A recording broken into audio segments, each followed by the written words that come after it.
Welcome to Emerging Franchise Brands, the podcast that introduces you to the visionary founders of America's fastest growing franchise opportunities. We'll also hear from industry pros as they share insights on what it really takes to achieve the elusive milestone of 100 plus locations. I am your host, Frank Fumey, founder of I9 Sports, and my 20-year journey from inception to acquisition has given me a unique perspective on how to succeed in franchising. Join me as we welcome today's guest. Well, hello everyone, and welcome to the Emerging Franchise Brands podcast. On today's episode, I have Rob Webb from Just Love Coffee Cafe. Rob, welcome to the show. Thanks for having me. It's great to have you. Rob, tell us a little bit about Just Love Coffee. You guys have quite the mission. Yeah, so I started it in 2009 at kind of the middle of my adoption process with two of my daughters who adopted from Ethiopia. And I just saw that there was a real need for adoptive families to be raising money to, subsidize the costs of adoptions. And I always wanted to get into coffee roasting. And so I created this business model where adoptive families could sign up and create their own URL on the justlovecoffee.com website, and they could push that URL out to their supporters, and they would receive $5 a bag for every bag of coffee that was sold through their unique URL. I don't know if you've heard of the E-Myth by Michael Gerber, but Michael talks about this entrepreneurial seizure that we all go through as entrepreneurs, right? It's that point in time where we say, I've got to start this business. Tell me about your entrepreneurial seizure, though, on what made you kind of marry these two things together. Well, I grew up in the coffee business. My dad owned a B2B coffee business where he would service offices, restaurants, and the like with coffee and allied products. And so I really wanted to get into the creative side. I was actually an audio engineer in Nashville for 7 years prior to me getting into the coffee business. And so when I decided to leave, I went on to the family business. I really wanted to get into roasting, but the roasting aspect of the office coffee just did not work. It's a pennies business. And I really wanted to get more into the craft side of the coffee. So I already had this passion to roast coffee. I just didn't know how that was going to manifest itself. And so when we went through the adoption process, I came up with this idea, and there was no hesitation. I mean, I was full speed ahead. I made out my business model. I found a web programmer to program the back end, and I was full steam ahead. Wow, Rob, you're such an inspiration because for so many reasons, but the first thing that comes to my mind is there is so many entrepreneurs out there that are afraid to get into a business where it's such a competitive landscape. Sure. How many people told you, Rob, you're crazy, you're getting in the coffee business? Well, it wasn't so much that I was crazy for getting in the coffee business. It was I was crazy for giving so much money away while getting into the coffee business. How are you going to make a profit by giving $5 of a $13 bag? But I did my math. I did my homework. I wanted to give as much as I could and still break even. And, we were able to do that in the first year. So I knew the model worked after the first year. Things just kind of unfolded, and I kind of fell backwards into the coffee shop model.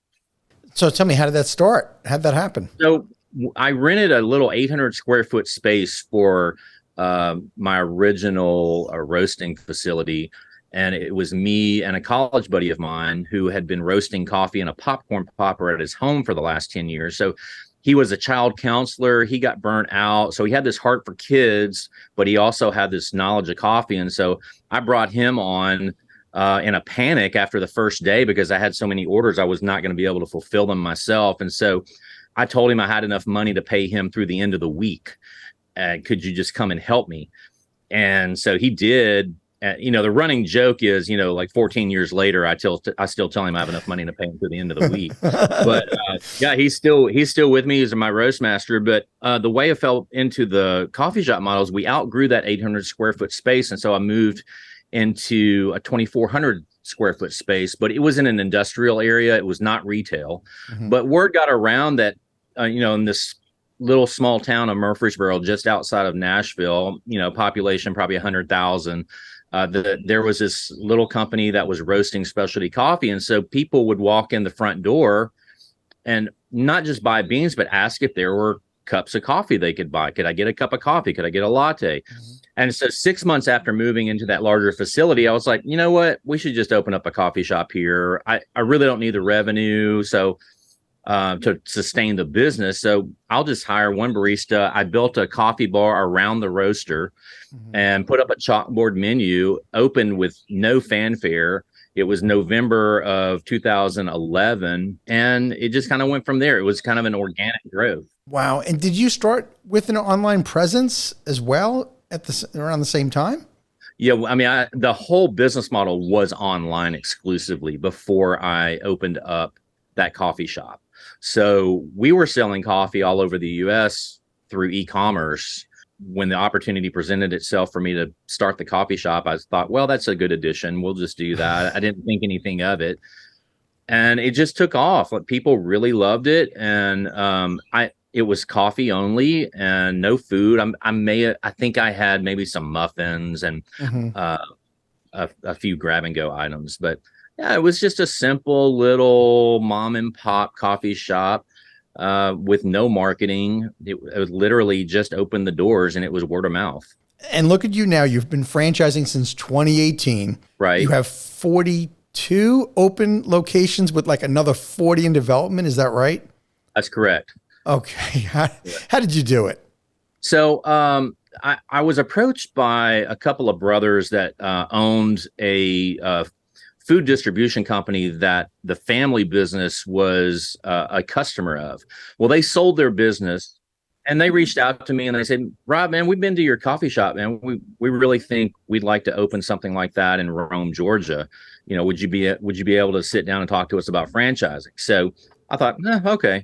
So I sat down with them. We talked. I left the meeting and I started reading. And I started reading as much as I could on franchising. And I made a very quick decision that I was not going to get into franchising. It was too complicated. It was extremely expensive. There's a lot of legal involved in it, and I was just not prepared to do that. So I turned them down. Well, fast forward a year, and the shop just got busier and busier and busier. And I was like, well, you know what? Maybe I do have something here, and maybe it's replicatable. So I called my financial advisor and I said, do you have anybody on your client roster that knows franchising? So he gave me a call back pretty quickly and said, yeah, I have a client. His name's Alan Thompson. He's grown this concept from one store to, I think at the time, about 75. He's willing to meet with you. And so I said, great. So I met with Alan. It was just a discovery meeting. I was just trying to get information. And Alan said, look, you've got a franchisable model. The question is, do you hire a consultant like me to walk you through the process, or do you partner with someone like me and have somebody with a vested interest in the company? I said it was a no-brainer. I would want a partner. And so I left that meeting. I was like, okay, I kind of have validation that I did have something that was franchisable, but I needed to find that person. Well, Alan and I kept in touch, and I really don't remember how it all unfolded, but about 4 or 5 months later, we partnered together. I remember our first meeting at my shop. It's very difficult to find this original shop. Like I said, it's not a retail location. It's behind a building on a side street facing a city fence. And so he walked in and he said, how in the world are you doing the business you're doing in this location?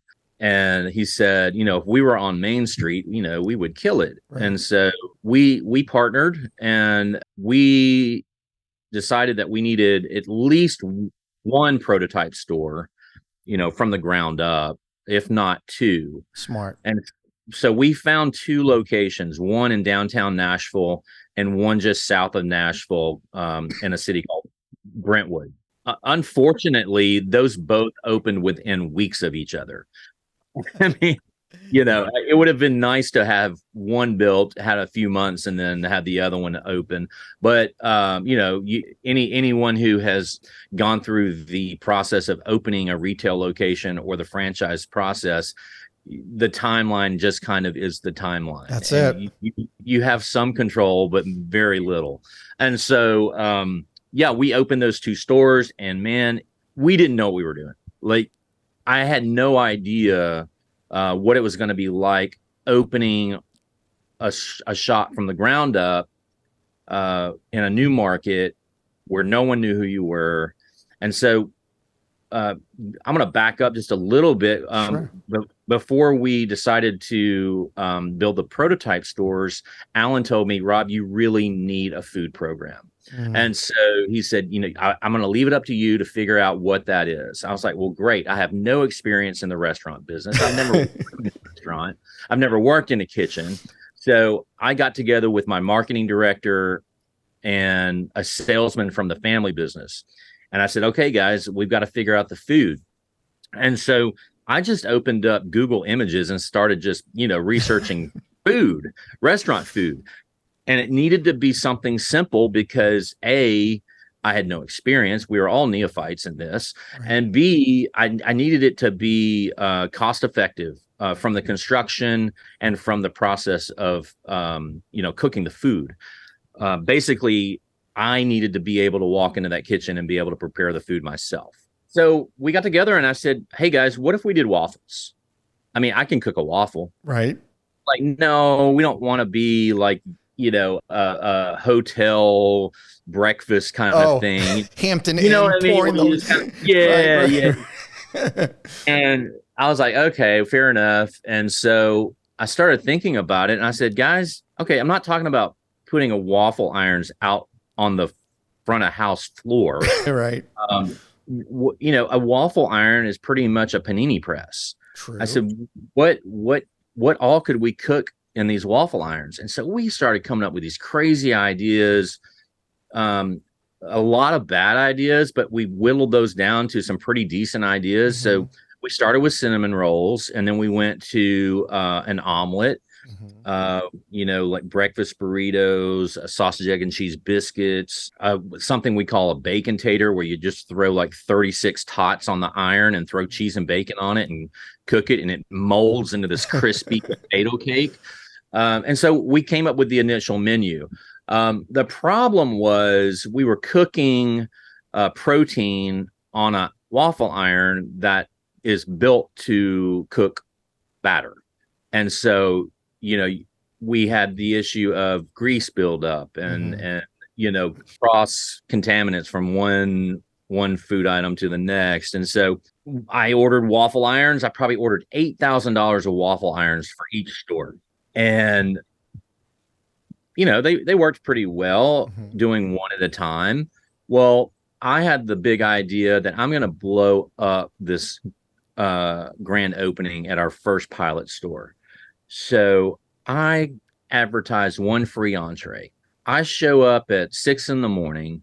There's a line down the street. Oh my goodness. People were waiting for like an hour for their food. Like, we did not have the systems and processes to handle the kind of volume that I was trying to get. And how do they know about this, first of all, that you had this line down the block? I just kind of guerrilla marketed. I had sent a street team out with flyers to all the businesses and posted on social media. And, I knew how to get the business. I didn't know how to serve the business. And so, we got done with that day, and, the irons were sticking. I definitely had the wrong kind of irons. So we had to work through a lot of things. It took us 2 years before we started franchising. Actually, really 3 years, because that was May of 2015. And it took us 2-3 years to really get not only the systems and processes down, but the right equipment, and to get the construction costs down to something that was saleable. Those were the kind of issues I was going through before we even opened up the door for people to buy in. Rob, you're such an inspiration. Just from an entrepreneur standpoint, have you ever let fear ever get in the way of you? Oh man, there were times I was like on the edge of the cliff. I'm like, this is not going to work. We just need to cut our losses. And one of my partners, Kevin Bowerly, he is the one with no fear. He is the one that said, Rob, we have the concept. Now we have the systems. We just need to figure out how to operate it properly. Just hang in there. This is going to work. And so he talked me off the ledge a couple times. And yeah, I have definitely let fear put me in the corner in the fetal position. But you just have to power through it and believe in what you're doing. I have had former concepts as an entrepreneur that I knew just weren't going to work, and I cut my losses. Mm-hmm. But this one was different. And so we just powered through and worked the problems until we had something that was fluid and something that was capable of handling the customer. What do you think really made this different, though, than some of the other concepts that you've gone through in your number one, it's a benevolent concept. So there is the giving back aspect of the business. Number two, we were small batch roasting our coffee. We weren't buying from some big roaster. We had control of the beans and the type of roast profiles that we were going to roast. And I felt like we were a really good bridge between the highbrow coffee market and the mass market coffee concepts. So in other words, you could come in and get a really sweet drink. You could get a frappe, you could get something super sugary, but you could also get a single origin hand pour coffee that was brewed right in front of you. So that really made us stand out from the coffee market. And then in addition to that, we had this really unique food program. Everything was cooked to order. It was hot when you got it. It was shaped like a waffle, regardless of whether it had waffle batter in it or not. It did take a little bit of explanation when serving the food at first, because someone would order sausage, egg, and cheese biscuit, and we bring it out on a plate, and it literally looks like a waffle, but it is biscuit dough and sausage and egg and cheese. And then they would, customer would say, "Oh, I'm sorry, I ordered a sausage, egg, and cheese biscuit."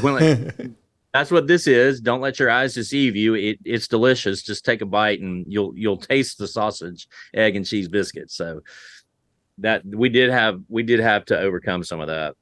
And you did. And then, so now you become a franchisor. So what was life like as now being a franchisor and no longer just having, one or two coffee shops yourself? It's a lot of pressure because, you're bringing in people who love your concept and are willing to invest, a considerable amount of money into what you have created and what you're building. And so it was very important to me that we had a very robust process to make sure we were finding not only the people that could withstand, your typical first few months losses, but number two, who fit the culture. We are a culture-centered business. We had to find people that were going to be an extension of our core values, which is be genuine, be excellent, be a catalyst for love. So the vetting process has less to do with financials, which it does have something to do with that, of course. Sure. But more importantly to me, it was a culture aspect of it. Are these owners going to be able to serve the customers with genuineness and, with kindness and with love? And so, I've turned away some pretty good opportunities, some, 5-10 pack deals that financially worked on paper. They were great. Mm-hmm. They didn't fit the culture. And so I passed. So, where we could have blown up and built hundreds of units as fast as we could is more important to me to find the right people. I mean, culturally, you're going to succeed or fail based on those people that are your first franchisees, right? We know that. Absolutely. I want to give the franchisees all the tools that they need to be successful, but I can't make them successful. So, it's our responsibility as a franchise company to give them the tools to be successful, and it's their responsibility to use those tools and make that shop successful. Absolutely. Did you open regionally? We started locally.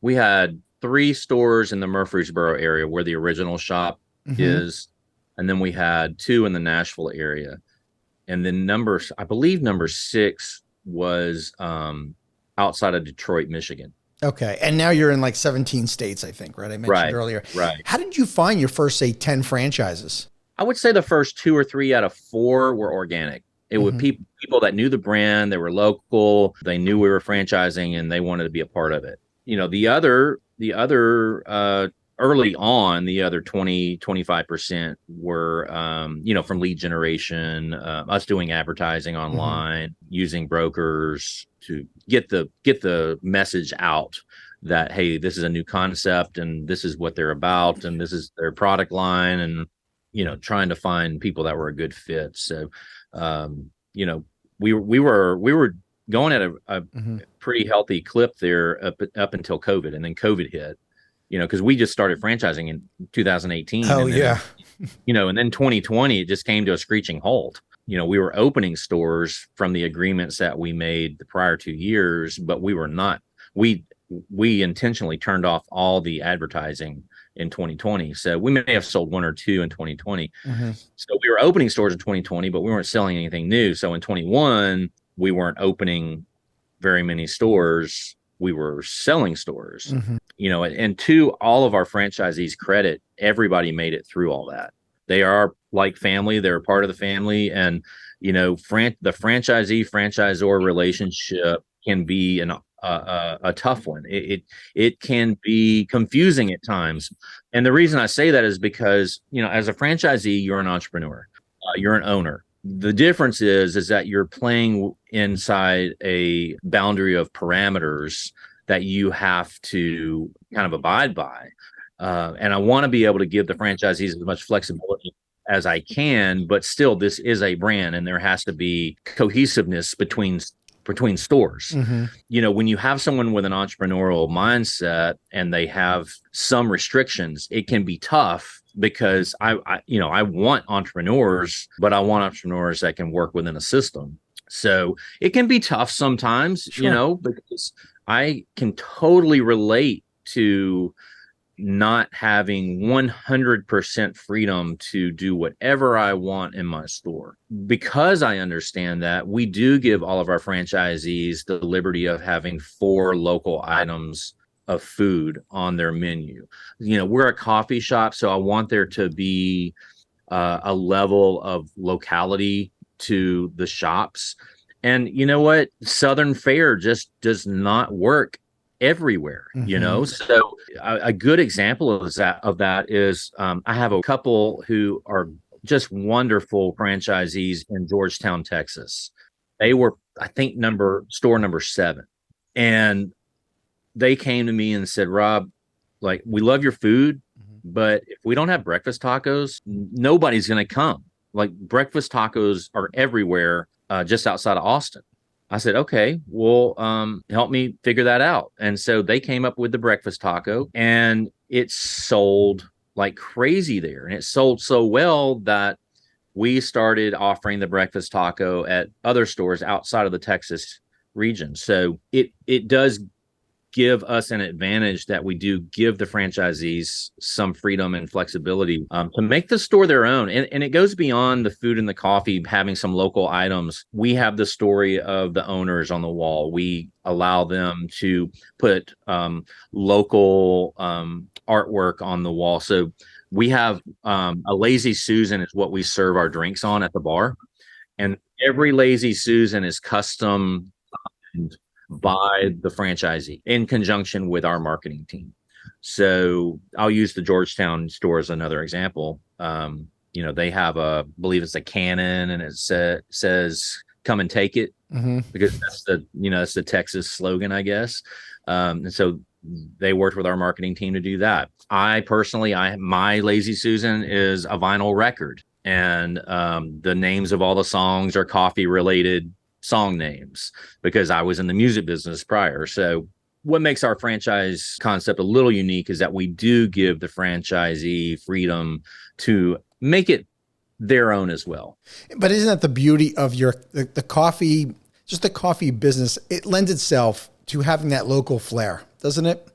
Absolutely. I'm not going to name any mass market competitors, but the ones that I'll be referring to. And I just didn't want it to be sterile. Sure. I didn't want it to be exactly the same everywhere you went. So, if I go to Arizona to a Just Love, it's going to feel like this store was built by someone local to Phoenix. If I go to Orlando or Tampa, it's going to have Orlando and Tampa flair to it. Right. So, I mean, you had to achieve this very delicate balance of being in franchising, yet giving the guardrail, so to speak, that the franchisees need to stay within. And, a lot of franchise concepts would not have been able to pull that off. Yeah. And it does come with its own problems because, being able to say, look, the limit is 4 and you do still need to submit your recipe and your costs and the price that you want to sell it for so that we can at least be on the same page and work together with this. Of course, we don't control the pricing at any of the stores, but we also want to consult with our owners to make sure they're profitable. The franchisees, I think now, when you have freedom in the franchise system, communication becomes even more important. It does. Yeah, because it's not like there's a checklist of 100 things that you have to abide by and there's no wiggle room. So it's black and white. So when you do give freedom of creativity and recipes, then there has to be really healthy communication. So let's talk about that support that you had to provide. So I'm going to imagine that your support for your franchisees looks a little bit different than some other models. I don't know. I only know my model. I know the support that we do give. I do know that, as a franchise company, we front load our staff for the next 25 units. So we are always overstaffed up until we get to that next benchmark to make sure that we are supporting the franchisees the way we need to. When you get from 10 stores to 25 stores, that's a huge difference. You're more than doubling your system. Go from 25 to 40 again, it's a big jump. So yeah, the support system, I'm not going to lie, we have ebbed and flowed as a franchise company with the level of communication. We have not been perfect. We are constantly addressing and assessing our support to the franchisees, and every franchisee is different. Some franchisees just love to be left alone, and if their sales are healthy and they're doing their thing, then they don't want to be bugged every week or every other week. And then there are some that just like with personalities, there's just some that require a little more care and finesse and getting them through some answers to questions that they may not have. And so, we just had last week a company-wide Zoom meeting. So, we had like 60 people on Zooms and just going over, look, this is where the company's at. This is where we're headed. This is where we failed you. This is where we're going to make those corrections. Just like with any company, you're not going to get it 100% right. And it's really important to me that we own up to where we do fall short and to let them know this is our plan of attack and this is the action we're going to take. And then the next meeting, we're going to go back and say, okay, this is what we said we were going to do. Did we do it? Right. At the end of the day, people just want to know that you care, right? And that you're listening and you're trying. Exactly. It's the the situation where someone emails you and you don't get back to them for a number of days. That number of days is a fire blazing. People want to have some kind of communication. If nothing more than I don't have the answer right now, please give me 24 hours. That is what we expect of our team, that we're constantly responding to correspondence from our franchisees, but also being proactive in us reaching out to them. And we do this through Zoom meetings, phone calls, on-site visits, and We did an internal podcast for about a year, and I think people loved it. And then we just got super busy, and how on the ball you have to be to run a podcast. I mean, you have to have episodes upon episodes recorded before the drop date. And so we're getting back to doing that. It's just, that's one of the things that we let the ball drop on. So, but we have a great home office team, and they're getting communication from 8 to 10 different people, depending on what phase of the franchise build you're at. You could be in the build process. You could have been open for 3 months. You could have been open for 5 years. The further along that the franchisee is, the less communication I think that is necessary and they want, because they're like, look, I know what I'm doing. Let me do my thing. Right. Early on, I feel like the majority of them want that regular communication. And, do we need to come back for a site visit? Do you feel like you need maybe another couple of days of training? How did you know when, as Just Love was growing, that you could scale more quickly? Because you really took off, and now you're essentially double the number of units in development than you've opened right now. Right. So was there a trigger for you, Rob, and you're like, all right, we can accelerate this growth? Honestly, I think it wasn't until like the last few months that I felt like, okay, we dial it up now. We had a little bit of identity crisis in the early years. Tell me about that. Well, as a coffee enthusiast, I was naturally drawn to this highbrow coffee experience. So the latest equipment, the craft brewing the coffee 1 cup at a time in front of you. All of our ready to drink tapped coffee was all French press. I hired baristas who were great baristas, but didn't really fit the culture that well. And what I found was I was really capturing a real, a narrow market. Not everybody. I mean, the minority of people want that craft experience. I finally made the decision that, look, I did a market analysis. I said, look, we got all these highbrow shops that are maybe 1 or 2 shops in a market. And on the opposite end of the spectrum, you've got units going from, like 1,000 to tens of thousands. And I couldn't find anything in the middle. And so I was like, there's this big opportunity in the middle of the market. So I said, why can't we offer a highbrow experience to those that want it, and kind of a mass marketed experience to the majority of the customer base? And so we intentionally did that. For instance, we'll do a by the cup hand brew in a V60 brew basket, and put it on a tray, and give you your little scone bite with it, and it costs you $6. And then we have your $2 drip coffee. We have traditional cappuccinos, which are 6 ounces, and then we have 20-ounce lattes. That is by definition not a latte, but that's just what everybody is accustomed to. On the coffee roasting side, we have your traditional whole bean 12-ounce bags, but we also have fractional packs for offices. We also have single serve cups for your Keurig machines. And that's just not something a specialty coffee roaster does. They think in general that it jeopardizes the integrity of the product. And what I wanted, I said, look, we've got love in our name. And what we're going to do is offer the customer what it is that they want. And we're going to make that product in that medium the best that we can. And so that's the approach that we took. I think that you've put your passion and your heart behind every part of this business, for sure.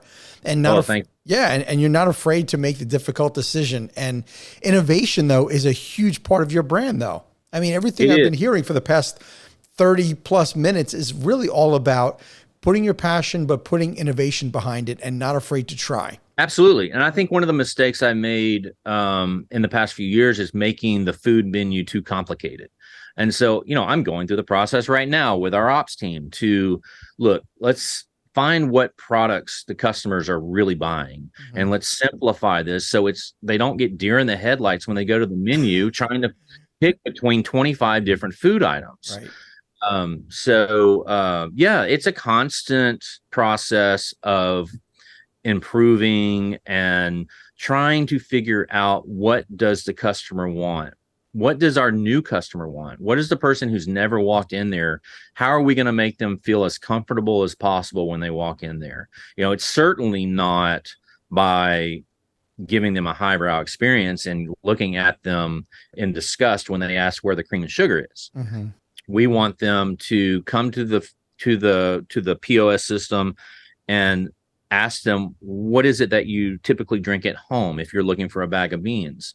And, if they say, I drink some General Mills dark roast coffee at home, then that's what we start with. We'll say, okay, well, that's good to know. Then I think the best coffee for you would be, our African Skies. I think that's a good pairing. You don't have to be a coffee connoisseur to come into Just Love. What I want is for you to come in and be comfortable. Pivotal point for me in figuring this out was I was reading reviews of other coffee shops in the Nashville area. Mm-hmm. And I was curious. My favorite shop outside of Just Love, I was curious about their reviews. I wanted to see what they were doing right, because they're very successful. They do a good job, and I look up to the owner that owns that shop, and I wanted to know what they were doing.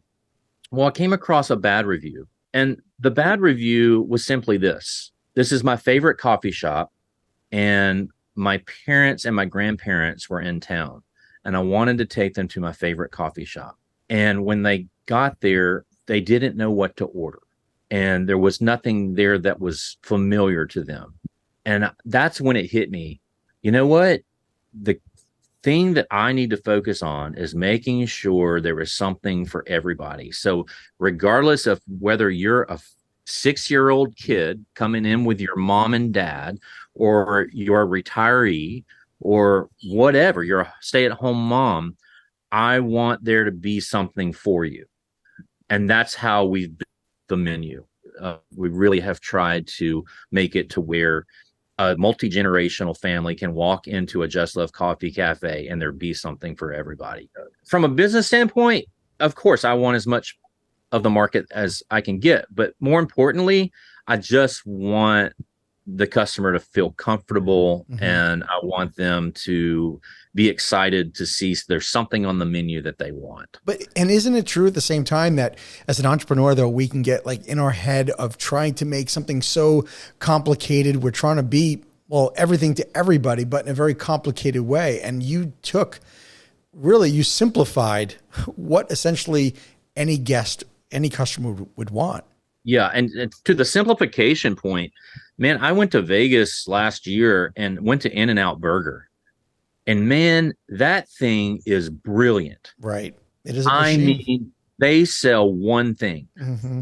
They sell one thing. Right. And with that one thing, they probably have 6 items on the menu. And you literally are, there's a line out the door, you're in and out in a matter of 10 minutes. Right. And the drive-through, doesn't matter what time of day or night, that drive-through is busy. Yeah. So I was there just mesmerized, just looking behind the counter and looking at these processes that this company has created. And there are a number of concepts like that. And, they do it really, really well. They know their customer base and they're serving it. And I think that's really important for any concept is you have to know who your customer is. Right. Without that, you just got a blindfold on and you're, throwing things at the wall, seeing what's going to stick. Yes. Well, you're somebody who is not afraid to innovate and make changes. Obviously, this is something that's been the focal point of the conversation we've had. I'm just curious to ask you, what is next for Just Love? Yeah. So the next thing that I'm working on is more of an in-and-out type of experience. It's not your traditional Just Love Coffee Cafe. I'm not sure what I'm going to call it. Okay. But it's going to be a concept where the focus is giving the customer who wants to get inside and out with their product as quickly as possible. Right now, we're lifestyle brand. Our customers come in and enjoy 1-2 hours at the table. And, it really is that type of brand, but that is not what everybody wants. What I'm looking at is a hybrid model and then a full on, fast delivery model. Get in, get out kind of thing. Get in and get out. So we're just in the research process of that. The other thing I'm looking at is with this express model is, getting the economics more efficient with the build out, with the number of people it takes to run it. The fact that there would not be a kitchen in this model, it would just be a room that held dry stock and refrigeration, and everything's done front of house. So those are the types of things I'm looking at and running performas on and trying to see what the P&L would look like with a concept like that. It's going to be interesting. I know that you're going to come up with something fantastic for sure. Oh, thank you. I know it. You get ideas, you implement them, and you've had incredible success in really a short time. So I'm going to be keeping my eye on you. Well, thank you. I just have to say that, I'm the one that came up with the idea of Just Love, but I am not the one that built it to where it is today. I have a team of people around me that work tirelessly to have created the brand that it is. So I give kudos and props to all my home office staff that they are the ones that are really driving this thing. They always are. What's your role today now then? Obviously it's shifted from the very beginning. What's your from the very beginning, I was doing everything. Of course. Now, I really am focused on culture. I'm focused on the culture internally and externally. Bring all of our franchisees who come to Discovery Day, spend the day with me, and I want to get to know who they are and let them know who we are. When I sit with a franchisee or a potential franchisee who's looking at multiple concepts, I want to make sure that they understand that I am not selling to you. This day is about me giving you as much information as I can for you to make an educated decision to make sure that we're a good fit for you. And then I, in turn, need to make sure that we're a good fit for the franchisee. So I'm really focused on culture. I'm focused on the people that work at home office. I'm focused on the relationships with the franchisees. And I'm also focused on big concept ideas like the one I just discussed. Yeah. Let's shift gears and talk about your franchise owners though. Who is your ideal franchise owner? What traits do they need to be successful? That mindset, as far as a business, just a general business acumen, is just mindset. They don't necessarily have to have had business owning experience, but they have to have that mentality that I'm going to go out and get it. I'm not going to take out an ad in the paper and wait for the check to come in the mail. I'm looking for people who are going to be in the store. They know their customers. They're out on the street, spreading the word. You can have an average location with a great operator and you have a great store. And you can have a great location with a poor operator and you're going to have a poor store. So, I have exception to the term location, because I would say it's operator, location. I mean, it's so important that the person who owns that store is on offense, not on defense. They are the ones that are making sure that their labor is under control and their costs are under control, and that they're getting the word out about their store and the service is high, the food is delivered hot. Those types of owners are going to be successful. Now, with all that is founded on the basis of having a high culture. So not only do they have to have that, but without the high culture, none of that will work. So they need to have good relationships with their staff. They need to treat their staff according to the core values of the company. They need to go out and work with nonprofits and have events with nonprofits and do some give backs. It's important for me that these franchise owners have a heart for something other than business. It's great that you do have a heart for business. I do as well, but I also want them to have a heart for something that gives back, and it doesn't have to be adoption. That was my passion, and I don't expect anybody to adapt to my passion. So if it's elderly care or homelessness or whatever, I want the franchise owner to have something that they're passionate about that gives back. So it's kind of a multifaceted type of characteristics of a franchisee that will be successful within the Just Love system specifically. And now that you've been doing this for 5 years, what would you say has been your biggest surprise in franchising?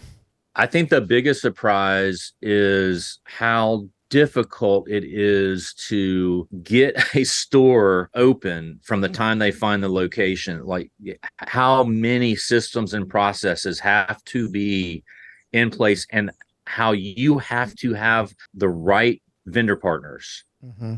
Because I have gone through this with the wrong vendor partners, and it was a nightmare. So the biggest surprise to me was, it's not just they sign on the dotted line, you get your franchise fee and pick a location and then, do the build out and open your doors. Mm-hmm. No, we literally have a list of 175 items that have to be completed from the time that they sign the franchise agreement to the time that they open their doors.